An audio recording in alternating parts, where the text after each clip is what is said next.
Currently, I am pursuing MBA from DY Patil Institute of Management Studies, and today I am going to discuss product matrix in operation and supply chain management.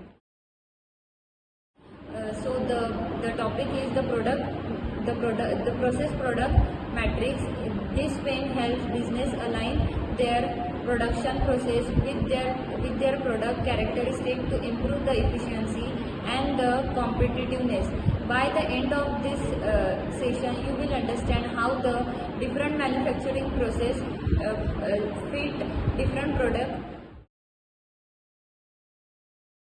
The process product matrix developed by the Hans and Wheelwright is the model that helps companies determine the most suitable production process based on their product type. Axis. The horizontal axis represents the product life cycle, arranging from low flow customized product to high volume standardized products.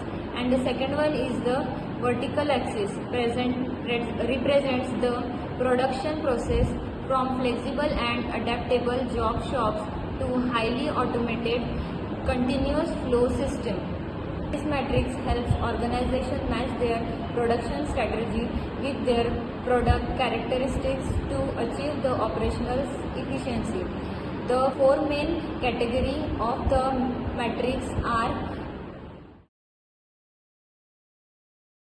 a job shop, low volume, high variety products, customized made items, prototypes.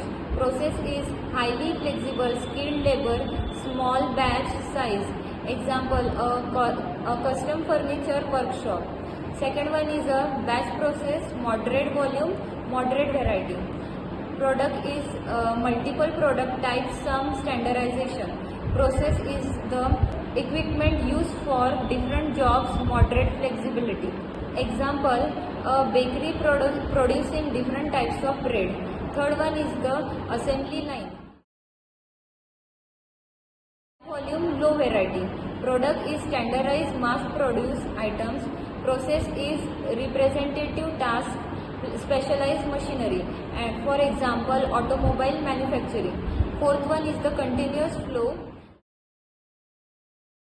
Very high volume, very low variety. Product is commodities like chemical, oil or a paper. Process is highly automated, little variation. Example is the oil refilling. Let me give some real life example. For example, customized jewelry making. The highly end jewelry designing personalized ring. Each piece is unique, handcrafted and made to order. And another example is the pharmacy company producing different medicines in batches.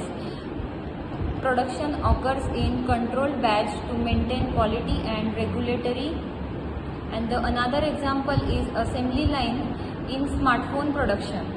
Apple's iPhone assembly. Each phone follows a set manufacturing process with minor variation based on model and specialization. Steel manufacturing. A steel plant producing large quantity of standardized steel sheet. The production process runs continuously with a minimum variation in output. Another example is continuous flow in electricity generation in the power plants. Hydroelectricity power plant generating electricity. The process runs non-stop to provide a continuous supply of power with little to no variation. The conclusion is job shop like customs, tailors and jewelry maker focused on the unique made to order products. Batch process like bakeries and pharmaceutical products companies balance variety and efficiency. Assembly line like car and smartphone manufacturing optimum mass production. Continuous flow system like Coca-Cola bottling steel production and the power plant ensure high efficiency and standardize. Understanding this matrix help business optimize operation and improve supply chain management.